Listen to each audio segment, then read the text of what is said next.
आने में कुछ मदद करो, मुझे इन्हें बेचने बाजार भी जाना है। हाँ हाँ माँ, मैं करवाती हूँ, लेकिन जुलको दीदी कहाँ गई हैं? वो सूखी पताई लेने जंगल गई है। जब देखो काम काम, जरा भी आराम नहीं मिलता। और माँ भी ना ये सूखी पताई लेने के लिए मुझे ही बोलती हैं, उस गुड़िया को क्यों नहीं बोलती। इस तरह से जुलको चिड़िया गुस्से में खुद से बातें करती है। थोड़ा आराम कर लेती हूँ, माँ से कह दूंगी पताई बेचने में देर हो गई। ऐसे जुलको वहीं पर लेट जाती है। तभी थोड़ी देर में वहाँ पर एक अमीर चिड़ा आता है। आप कौन हो? बताओ, यहाँ क्यों सोई हो? मेरी माँ टोकरी बना के बेचती है, मैं यहाँ सूखी कौन हो और मुझे क्यों घूरे जा रहे हो? मेरा नाम मोनू है, मैं अक्सर यहाँ आता जाता रहता हूँ। अब आप बताओ, यहाँ क्यों सोई हो? मेरी माँ टोकरी बना के बेचती है, मैं यहाँ सूखी पताई लेने आई हूँ। थक गई तो आँख लग गई, मुझे अब घर जाना है। मेरी हवाई मोटर में बैठ जाओ, मैं तुम्हें घर छोड़ देता हूँ। फिर जुलको उस अनजान पक्षी की हवाई मोटर में बैठ जाती है। वो रास्ते भर बातें करती है। बस बस यहीं रोक दे, मेरा घर आ गया। आपसे मिलके अच्छा लगा, क्या मैं घर के अंदर आ सकता हूँ? बेटी, आपके साथ ये पक्षी कौन है? आंटी जी, मैं बताता हूँ, मेरा नाम मोनू है। मुझे आपकी बेटी बहुत पसंद है, मैं ऐसी ही लड़की से शादी करना चाहता हूँ, अगर आप हाँ कहें तो। लेकिन बेटा, मैं तो आपको जानती भी नहीं हूँ और मैं बहुत गरीब हूँ और देने के लिए भी कुछ भी नहीं। आप तो अच्छे परिवार से हो, मेरी गरीब बेटी से शादी करके कुछ नहीं मिलेगा।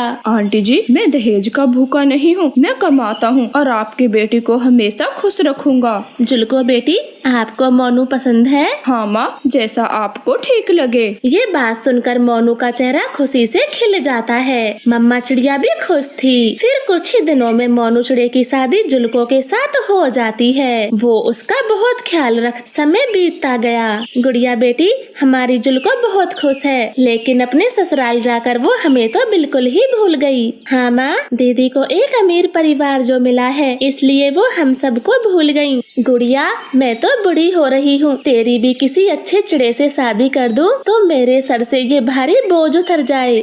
नहीं माँ, मैं शादी नहीं करूँगी। अगर मैं भी चली गई तो आपका ध्यान कौन रखेगा? अरे गुड़िया, शादी से पहले सब ऐसे ही बोलते हैं, लेकिन मुझे तेरी बहुत चिंता है। ऐसे रानू अपनी छोटी बेटी के लिए भी रिश्ता ढूंढ लेती है। उसे एक गरीब परिवार मिलता है, जिससे वो गुड़िया की शादी तय कर देती है। वो शादी का कार्ड लेके जुलको के भी घर जाती है। बेटी जुलको, तूने तो हमें बिल्कुल ही भुला दिया। ये लो गुड़िया की शादी का कार्ड, तुझे अभी से चलना होगा। मेरे साथ काम में हाथ भी बटाना है, क्योंकि मुझे तेरी जरूरत होगी। मैं बूढ़ी हो गई हूँ। नहीं माँ, एक हफ्ते पहले मैं नहीं आ पाऊंगी। मोनू जी का सुबह सुबह का खाना कौन बनाएगा?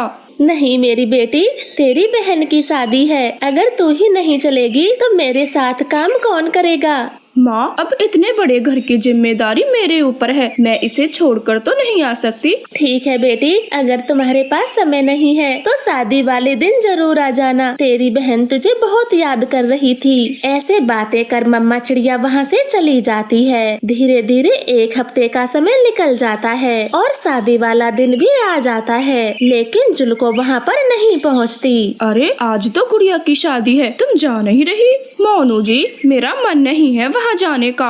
अरे, ये कैसी बातें करती हो? तुम्हारी बहन की शादी है, तुम्हें तो जाना चाहिए था। ओहो मोनू जी, आप भी माँ की तरह ही मेरे पीछे पड़ गए। मुझे नहीं जाना तो नहीं जाना। देखे माँ, पूरी शादी हो गई, लेकिन जुलको बहन नहीं आई। हाँ बेटी, वो अमीर हो गई है, इसलिए हमारे लिए उसके पास जरा भी समय नहीं। फिर मम्मा चिड़िया गुड़िया की विदाई कर देती है। गुड़िया अपने ससुराल में चली जाती है। गुड़िया का पति ज्यादा अमीर तो नहीं था, लेकिन अपनी कमाई से अच्छा गुजारा करता। समय बीतता गया। एक दिन गुड़िया के पति का एक्सीडेंट हो जाता है। माँ, थोड़े पैसे दे दो, मानू जी का एक्सीडेंट हो गया है। घर में 1 रुपया तक नहीं। बहुत जल्द मैं माँ बनने वाली हूँ। मैं बहुत दुखी हूँ। चुप हो जा मेरी बेटी, रो मत, बुरा समय बीत जाएगा। ये ले, पहले कुछ खा ले। मम्मा चिड़िया एक फल गुड़िया को खिला देती है।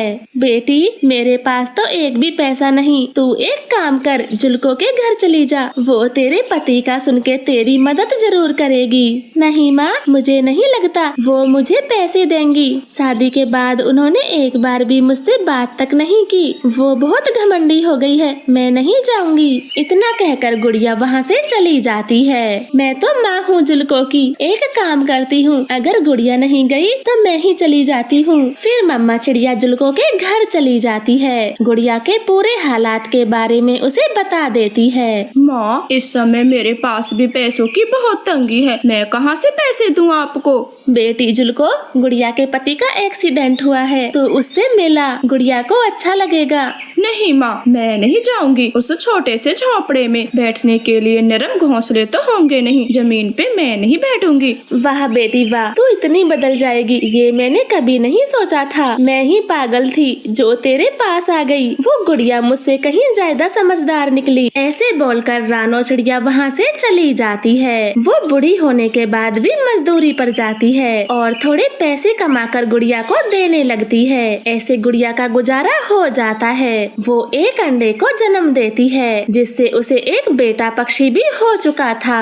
रानो माँ जी, मैं आपका हमेशा शुक्रगुजार रहूंगा। आपने मेरा मुश्किल समय में कितना साथ दिया और मेरी पत्नी बच्चे का पालन पोषण किया। बेटा, तू भी तो मेरा बेटा है और माँ अपने बच्चों को कभी मुसीबत में नहीं छोड़ सकती। माँ जी, अब आप घर में ही रहें, मैं बिल्कुल ठीक हो गया हूँ और कोई काम शुरू करता हूँ। मानो जी, आप कपड़ों की दुकान लगा लें, ये काम बहुत अच्छा होता है। हाँ गुड़िया, आप बिल्कुल ठीक कहती हो, मैं ऐसा ही करता हूँ। फिर मानो चिड़ा कपड़ों की दुकान खोल लेता है और दिन पे दिन उसके व्यापार में खूब तरक्की होती। वो जल्द ही अमीर बन जाते हैं। इधर जुल्को का पति एक बड़ी बीमारी में घिर जाता है। उसका इलाज कराते कराते सब कुछ बिक जाता है। वो तो बिल्कुल गरीब हो जाती है।